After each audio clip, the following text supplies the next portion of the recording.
સ્વાધ્યાય 3.4 દાખલા નંબર 1 રકમ છે કોઈ એક વર્ગની કસોટીમાં 15 વિદ્યાર્થીઓએ મેળવેલા ગુણની નીચે આપેલી માહિતી પરથી બધા ચતુર્થકો શોધો। બધા ચતુર્થકો કેટલા છે? 3, Q1 Q2 અને Q3। ઓકે, હવે પહેલા આપણે મધ્યસ્થ, ચતુર્થક, દશાંશક ને શતાંશક શોધીએ તો પહેલા ધ્યાન રાખવાનું કે આપેલી માહિતીને ફરજિયાત ચડતા ક્રમમાં ગોઠવવી।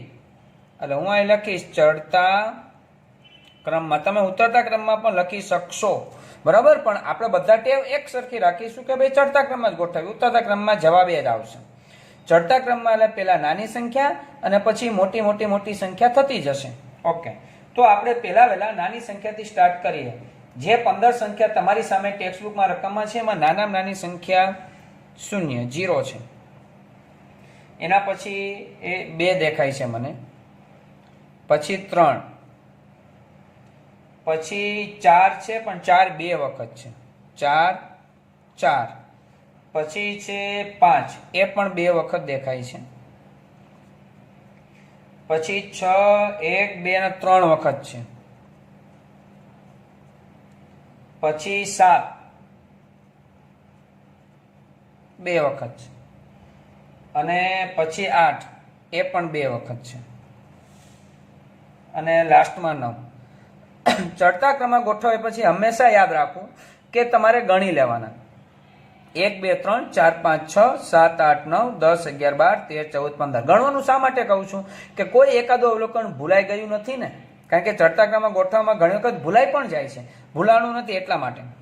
હવે Q1 નું સૂત્ર આપણે મૂકીશું, Q1 બરાબર n પ્લસ 1, ચતુર્થક છે એટલે છેદમાં કેટલા આવશે? 4, મૂ અવલોકન 4।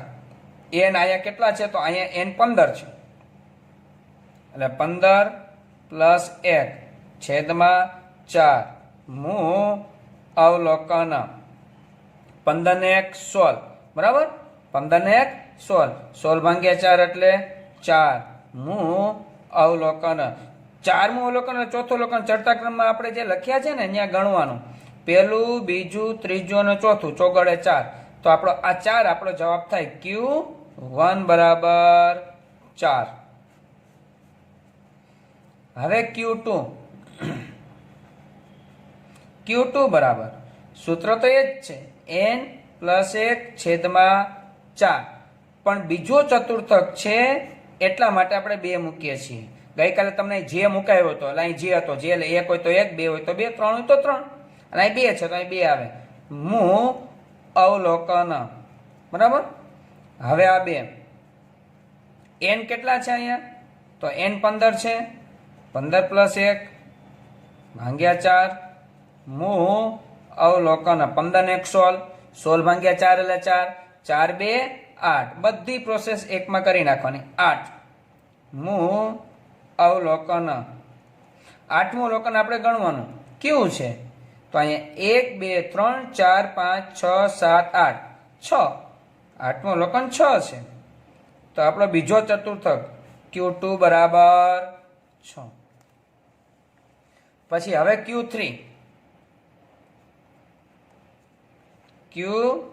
બરાબર, સૂત્ર જ n પ્લસ 1 છેદમાં 4 Q3 આગળ 3 મૂ અવલોકન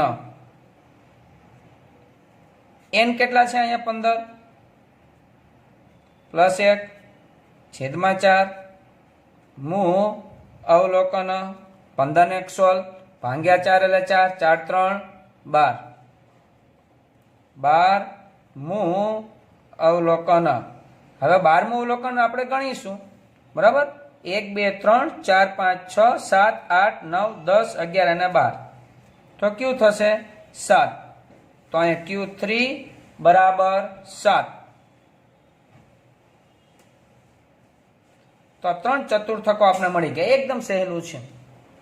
તો આપેલી માહિતી અવર્ગીકૃત માહિતી છે, આ માહિતીને અવર્ગીકૃત, એના માટેનું સૂત્ર n+1/4, બરાબર। તો 3 ચતુર્થક આપને મળી ગયા છે। હવે આપણે દાખલો પેલા છે ને ત્રીજો દાખલો કરીશું. ત્રીજો દાખલો એટલા માટે કે અસતત, હમણાં બીજો પણ કરીએ છીએ, પણ પેલા આપણે ત્રીજો દાખલો કરીશું.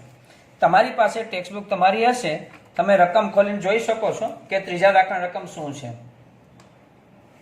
એક કોલેજમાંથી પસંદ કરેલ 80 વિદ્યાર્થીઓની ઉંમર નીચેના કોષ્ટકમાં આપી છે. મેં એક કોષ્ટકમાં અગાઉ લખી જ નાખી છે, બરાબર. અને આ વિદ્યાર્થીઓની સંખ્યા 80 છે એવું પણ આપણે રકમમાં કહી દીધું છે. n બરાબર 80. f ના ટોટલને n કહેવાય, n બરાબર 80. પછી કહ્યું છે નીચે કોષ્ટકમાં કે વિદ્યાર્થીની ઉંમરનો મધ્યસ્થ શોધો 1 અને ઉપરાંત એ માટે Q1, D4 અને P32 પણ શોધો. ઓકે, હવે અસતત આવૃત્તિ વિતરણ છે, આને અસતત આવૃત્તિ વિતરણ કહેવાય. દાખલા નંબર 3 છે, બરાબર. હવે આ ચેપ્ટર એટલે કે 3.4 નું કાંઈ પણ વસ્તુ શોધવાનું, એક ખાનું બનાવવાનું CF, મધ્યસ્થ, ચતુર્થક, દશાંશક, શતાંશક, CF નું ખાનું બનાવવાનું, કોઈ પણ વસ્તુ શોધવી હોય, બરાબર. CF એટલે ગુજરાતીમાં નામ કહેવાય સંચય આવૃત્તિ. F એટલે આવૃત્તિ, આવૃત્તિનો સરવાળો એટલે સંચય આવૃત્તિ.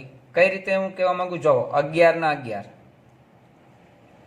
11 પ્લસ 14 એટલે 25, 25 ને 22 એટલે કે 47, 47 ને 15 62, 62 ને 8 70, 70 ને 6 76 અને 76 ને 4 80. અહીંયા જે ટોટલ છે એટલું જ અહીંયા આવી જાય, બરાબર. એટલે સિગ્મા એફ મારી પાસે આવી ગયું છે. ઓકે, હવે મારે શોધવાનું કીધું છે એમાં મધ્યસ્થ પેલું કામ. તો મધ્યસ્થનું સૂત્ર મૂકીશ કે m બરાબર n પ્લસ 1 છેદમાં 2 મૂ અવલોકન. હવે અવર્ગીકૃતમાં એ જ હતું સૂત્ર, બરાબર, n પ્લસ 1, અને અસતતમાં આ જ સૂત્ર છે, એટલે કઈ ફેરફાર એમાં નથી. ચાલો, n કેટલા છે તો કાંઈ કુલ n 80 છે. 80 પ્લસ 1 છેદમાં 2 મૂ અવલોકન. 80 ને 81, 81 ભાગ્યા 2 એટલે કે 40.5 મૂ અવલોકન. હવે જ્યારે અસતત આવૃત્તિ વિતરણ હોય અને અહીંયા પહોંચો ત્યારે એક આપણે બ્રેકેટમાં લખશું કે CF ના ખાનામાં જોતા. તો CF ના ખાનામાં જોશું, શું જોવાનું કે 40.5 નો સમાવેશ શેમાં થાય? 11 માં નહીં, 25 માં નહીં, 47 માં થાય. આ મારો મધ્યસ્થ વર્ગ કહેવાય, મેં એરો કર્યો છે. તો 40.5 આની અંદર સમાવેશ થઈ જાય, એની એક્ઝેક્ટ સામે જે x હોય ને, x ના ખાના, એ તમારો જવાબ. અહીંયા જવાબ આવશે તમારો 19. તો મધ્યસ્થ એ તમારો 19 થયો કહેવાય. બીજી વસ્તુ એમાં શોધવાની કીધી છે Q1. ઓકે, Q1 આપણે શોધીએ. Q1 નું સૂત્ર Q1 બરાબર n પ્લસ 1. Q એટલે ચતુર્થક છેદમાં 4. 1 એટલે આગળ 1 લખો, ના લખો કઈ ફેર પડશે નહીં. મૂ અવલોકન. n કેટલા છે? 80 પ્લસ 1 છેદમાં 4 મૂ અવલોકન. 80 ને 81, 81 ભાગ્યા 4 આપણે કરીશું એટલે આપણો જવાબ આવશે 32.4. 81 ભાગ્યા 4 બરાબર છે, એટલે આપણો જવાબ 20.25. 20 ચોખ્ખું 80 બરાબર 20.25 મૂ અવલોકન. બરાબર. હવે બ્રેકેટમાં લખવાનું, શું લખવાનું? CF ના ખાનામાં જોતા. 20.25 નો સમાવેશ શેમાં થાય? જો 20.25 તો 25 ની અંદર છે, 20.25 નો સમાવેશ થઈ ગયો કહેવાય કે નહીં? એક્ઝેક્ટ એની સામે, આની સામે એક્ઝેક્ટ 18 આવે છે, તો તમારો જવાબ 18 થશે. એટલે Q1 બરાબર 18. ત્રીજી વસ્તુ એમાં શોધવાની કીધી છે D4. ઓકે, આપણે D4 શોધીએ.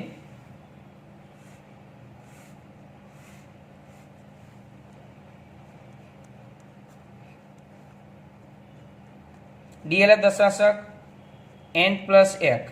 દશાંશક એટલે છેદમાં કેટલા મૂકવાના? 10. પણ કેટલામો દશાંશક છે? ચોથો. તો અહીં આગળ આપણે 4 લખવા પડે. મૂ અવલોકન આ 4, n ની જગ્યાએ 80 પ્લસ 1 છેદમાં 10 મૂ અવલોકન 80 ને 81 એના ભાગ્યા 10 એટલે 8.1. 8.1 ગુણ્યા 4 8 4 32. 32.4 મૂ અવલોકન. બ્રેકેટમાં લખવું પડશે આપણે. CF ના ખાનામાં જોતા. 32.4 નો સમાવેશ શેમાં થાય મિત્રો?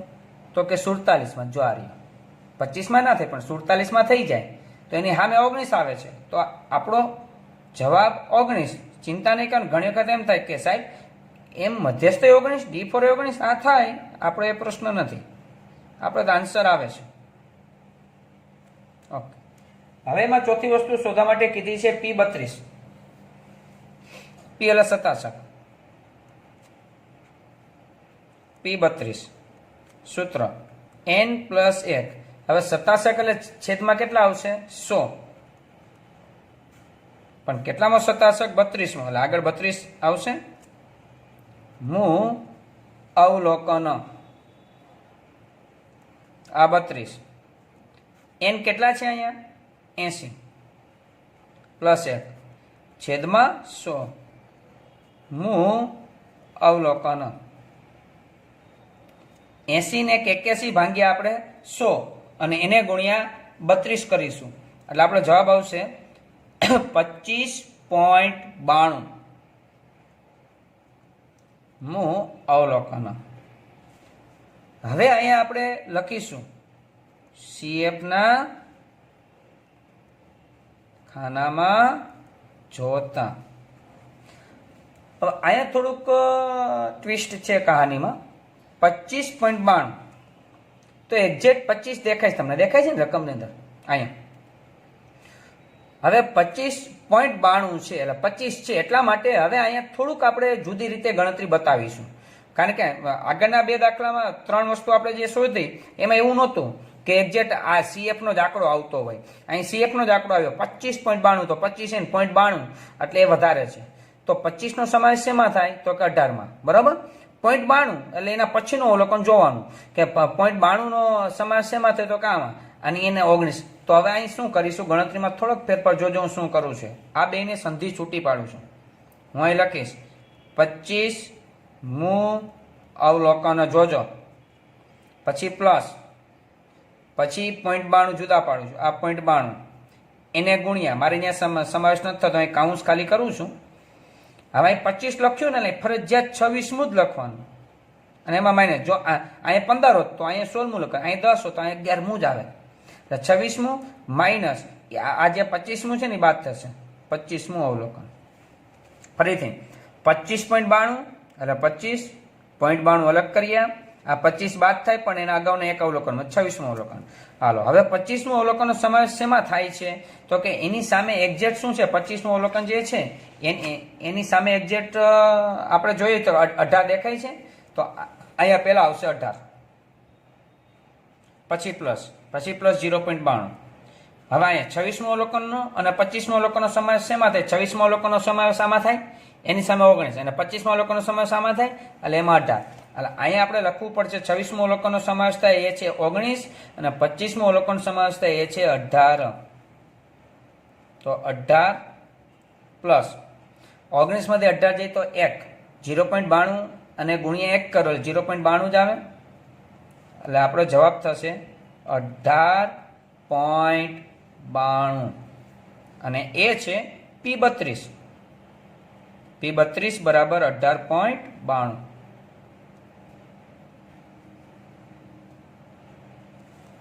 મિત્રો આ ત્રીજો દાખલો અહીંયા પૂરો થાય છે. હવે આપણે બીજો દાખલો ભણીએ છીએ સતત આવૃત્તિ વિતરણ. બરાબર? દાખલા નંબર 2. તમે રકમ જોઈ શકો છો કે એક સેલ્સમેને છેલ્લા વર્ષમાં જુદા જુદા દિવસોમાં કરેલ મુસાફરીની માહિતી નીચેના કોષ્ટકમાં દર્શાવેલ છે. મુસાફરી તો અહીં કોષ્ટકમાં આપી દીધું છે. શોધવાનું શું કીધું એ જોઈએ. મધ્યસ્થ Q3 D8 અને P62 શોધો, તેમનું અર્થઘટન કરો. કે અર્થઘટન આપણે કરતા નથી, સમજાવી દઈશું તમને. હવે એક આ ખાનું તો બનાવવાનું CF, એ તમને સમજાઈ ગયું છે. 5 ના 5, 5 ને 18, 23, 23 ને 24, 47, 47 ને 7, 54, 54 ને 5, 59, 59 ને 1, 60. એટલે કે આનો ટોટલ કે n બરાબર 60 થતા હશે જ આનો ટોટલ. હવે આ છે ને સતત આવૃત્તિ વિતરણ છે, એના સૂત્ર આપણા માટે જુદા છે. સતત આવૃત્તિ વિતરણના સૂત્ર જુદા છે. તો એમાં મધ્યસ્થનું કયું સૂત્ર આવશે? તો પેલા મધ્યસ્થનું આ સૂત્ર મૂકવાનું. મધ્યસ્થ બરાબર n/2 +1 નહીં આવે. હમણાં આપણે n+1/2 કરતા હતા ને, ડાયરેક્ટ n/2 મું અવલોકન. હવે n કેટલા છે આપણી પાસે? 60. 60/2 મું અવલોકન. 60 × 2 એટલે કેટલા થશે? 30. બરાબર? એટલે અહીં લખીશું આપણે 30 મું અવલોકન. હવે આ સૂત્ર મૂક્યા પછી આપણે પાછું L વાળું મૂકવું જ પડે. એટલે m બરાબર L plus n/2 minus CF upon F ગુણ્યા C. તમે ધોરણ 10 ની અંદર પણ આ શીખી જ ગયા છો. હવે L, n/2, CF, FC બહુ નિરાતે સમજીએ. 30મું અવલોકનનો સમાવેશ શેમાં થાય છે? પેલા અહીં જોઈ લો. 30મા અવલોકનનો સમાવેશ શેમાં થાય છે? 47. એની સામે એક્ઝેક્ટ જ્યાં આવો ને, અધઃ સીમા કહેવાય આને. આ બધી અધઃ સીમા ને ઉધ્વ સીમા, આને અધઃ સીમા કહેવાય. એ જ અધઃ સીમા બિંદુ એટલે કે L થાય. તો L આપણો કેટલો અહીં ગણાશે? 200. સમજ્યો? n/2 આપી દીધું છે 30. CF ના ખાનામાં જે એરો કર્યો છે ને એની ઉપરની સંખ્યા એટલે કે 23 આપણે લેવાની. બરાબર? CF F એટલે જે એરો કર્યો છે ને F ના ખાનામાં એ જ લેવાનું 24. અને C એટલે શું? વર્ગ લંબાઈ. તો આની વર્ગ લંબાઈ 200 થી 300 એટલે 100 ની વર્ગ, એટલે 300 માંથી 200 બાદ કરે એટલે 100 થાય. એટલે C એટલે વર્ગ લંબાઈ, L એટલે અધઃ સીમા બિંદુ અને C એટલે વર્ગ લંબાઈ. રકમ છે અહીં લખું છું, તમારે એવું બાજુમાં નહીં પણ હાસ્યમાં લખી શકાય. L એટલે અધઃ સીમા બિંદુ અને C એટલે વર્ગ લંબાઈ. તમને યાદ રહે એટલા માટે. બરાબર? L એટલે અધઃ સીમા બિંદુ. ઓકે. દાખલામાં આપણું L અધઃ સીમા બિંદુ કેટલું થાય એરો કર્યો છે, એની સામે એક્ઝેક્ટ 200 તમને દેખાય છે. પ્લસ n/2 આપણે શોધ્યું જ છે 30. CF ના ખાનામાં એરાની ઉપર જ જોવાનું 23 છેદમાં F ક્યાં છે? એરાને એક્ઝેક્ટ F ના ખાનામાં 24 અને એને ગુણ્યા C કેટલું છે? 100. આ બરાબર આ 200 પ્લસ 30 માંથી 23 બાદ કરો એટલે 7, 7 ગુણ્યા 100 એટલે 700. એને ભાગ્યા 24. આ 200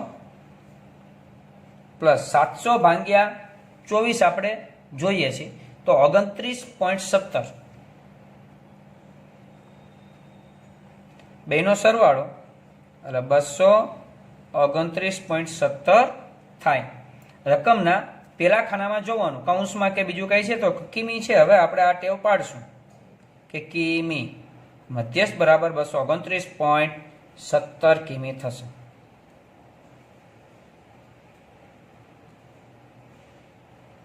આ મધ્યસ્થ. હવે એ જ દાખલામાં એના પછીનું બીજી વસ્તુ આપણે શોધવાની કીધી છે, એ છે Q3. ઓકે, આ જ રીતે આપણે આગળ વધીએ Q3 માટે. Q3 એનું સૂત્ર. હવે Q એટલે ચતુર્થક, છેદમાં કેટલા આવશે? 4. બરાબર? +1 નહીં આવે કારણ કે સતત આવૃત્તિ વિતરણ છે. પણ Q3 આગળ કેટલા મૂકી દઉં? 3. 3n/4 મૂ અવલોકન. આ 3 n કેટલા છે અહીંયા? 60 છેદમાં 4 મૂ અવલોકન. છેદ ઉડાડીએ 15 ચોકો 60, 15 તેરી 45. 45 મૂ અવલોકન. 45માં અવલોકનનો સમાવેશ શેમાં થાય? તો કે 47માં જ થાય. ચિંતા નહીં કરવાની, એ જ વસ્તુ. તો આપણે સાહેબ જવાબ એ જ આવે? નહીં આવે, ફરી જશે અહીંયા. પણ એરો ત્યાં છે, બરાબર. ચાલો, તો આપણે હવે એલ વાળું સૂત્ર મૂકવું પડશે. સૂત્ર મૂકીએ છીએ. Q3 બરાબર L પ્લસ અહીંયા ખાલી બદલશે 3n/4 minus CF upon F અને એને ગુણ્યા C. બરાબર. જે ઉપર હતું n/2 તમે જોઈ શકો છો, ખાલી એની જગ્યાએ ચેન્જીસ છે. જો 3n/4 કારણ કે અહીં 3n/4 હતું, માઇનસ CF અપોન F ગુણ્યા C બધું એને. તો હવે આપણો L કેટલો થાય? જ્યાં એરો કર્યો હોય એની સામે, તો એરો કર્યો છે એની સામે આપણે બધી વિગત પહેલા જોઈ લઈએ. આપણો L કેટલો છે? 200. સૂત્રમાં CF કેટલું લેવાનું? 23. ઉપરનું જ લેવાનું. પછી F કેટલું લેવાનું? 24. અને વર્ગ લંબાઈ કેટલી? આ જ જોવાની, બીજી કદાચ જુદી હોઈ શકે છે, પણ આ જ જોવાની આપણે જ્યાં એરો છે. તો 100ની વર્ગ લંબાઈ થાય છે. ઓકે, આપણે કિંમત મૂકી દઈએ. L એટલે 200, 3n/4 એટલે 45, માઇનસ CF એટલે કે 23, F એટલે 24 અને એને ગુણ્યા C. C કેટલી છે અહીંયા? તો કે 100. ઓકે, ચાલો હું અહીંયા ઉપર જાઉં છું દાખલો ગણવા માટે. આ બરાબર આ 200 એમને સાદુરૂપ આપીએ. 45 માંથી 23 બાદ કરીએ, 22. 22 ગુણ્યા 100 એટલે કે 2200 અને છેદમાં 24. આ 200. 2200 ભાગ્યા આપણે 24 કરીશું, બરાબર. તો 2200 ભાગ્યા 24 કરીશું એટલે આવશે 91.67. 91.67 આવે એનો સરવાળો એટલે 291.67 કિમી. જવાબ જુદો આવ્યો. ખ્યાલ આવે છે? Q3.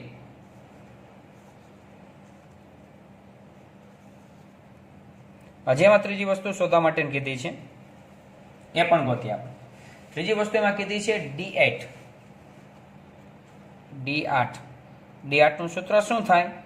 એક તો n, D એટલે 10 હશે એટલે છેદમાં 10, 8મું 10 હશે, D એટલે 8n/10 મૂ અવલોકન. હવે 8 n બરાબર કેટલા છે? 60 છેદમાં 10 મૂ અવલોકન. બરાબર. ચાલો સાદુરૂપ આપીએ. 10 બરાબર અને 8 ચોક 48 એટલે અહીંયા આવશે 48મું અવલોકન.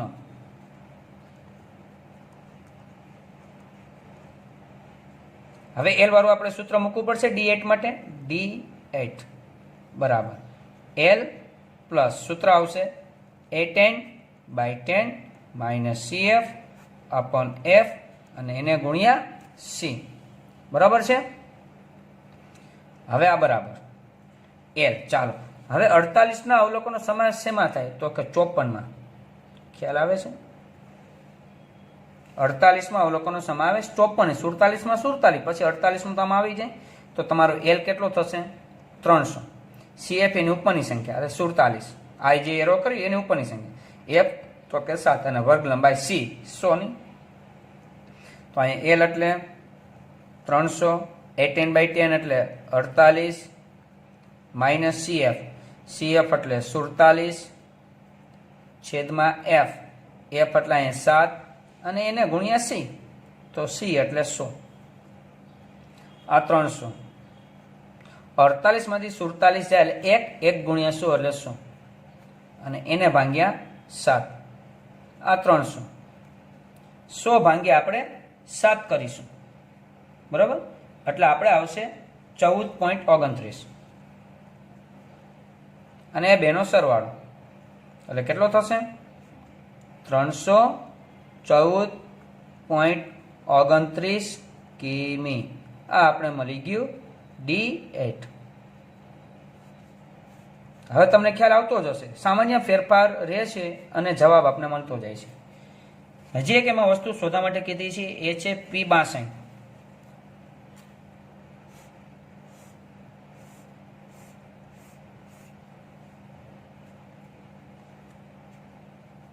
P62 એના બરાબર 62 n P એટલે 67 છેદમાં કેટલા આવશે 100 મું અવલોકન. હવે આ 62 n એટલે 60 અને છેદમાં કેટલા કરું તો કે 100 મું અવલોકન. હવે અહીંયા આપણે સાદું રૂપ આપીએ અને છેદ ઉડાડીએ એટલે આપણો જવાબ આવશે 37.2. 37.2 મું અવલોકન. બરાબર. પછી હવે આપણે સૂત્ર મૂકવું પડશે એલ વાળું સૂત્ર. બરાબર. એલ વાળું સૂત્ર P62 બરાબર એલ પ્લસ 62n છેદમાં 100 માઇનસ CF અપોન F ગુણ્યા C. ચાલો હવે 37.2 નો સમાવેશ શેમાં થાય તો કે જો 47માં, 23માં ના થાય, 47માં થાય તો આ જ એરો કામ કરે. એલ આ CF ઉપરની 23 અને F એટલે 24, વર્ગ લંબાઈ 100 ની. ચાલો સાદુરૂપ આપીએ. 200 પ્લસ 62n છેદમાં 100 એટલે અહીંયા જ આપણી પાસે છે 37.2 માઇનસ CF. CF આપણી પાસે છે 23 અને છેદમાં F. F આપણી પાસે છે 24 અને એને ગુણ્યા 100. આ 200. 37.2 માઇનસ 23 આપણે કરીએ એટલે આપણી પાસે આવશે 14.2. એને ગુણ્યા આપણે 100 કરીએ એટલે 1420 અને એને ભાંગ્યા 24 આપણે કરીએ તો આ 200 ભાંગ્યા 24 આપણે કેલ્સીમાં કરીશું એટલે આપણે આવશે 59.17.